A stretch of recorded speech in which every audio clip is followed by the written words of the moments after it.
Under tile floor heating, avoiding obstacles.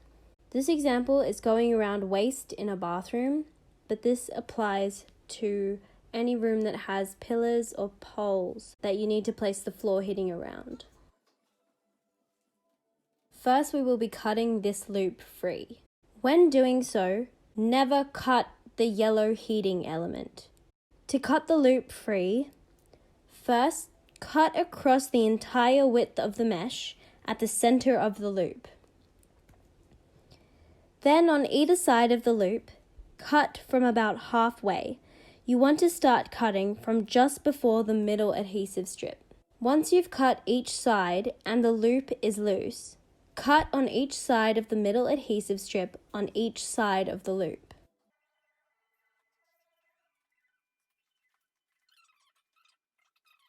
Now all the cutting is done, move the heater mat over to make room for the loose loop to be folded over. Once you've folded it over, stick it down securely with your hot glue gun.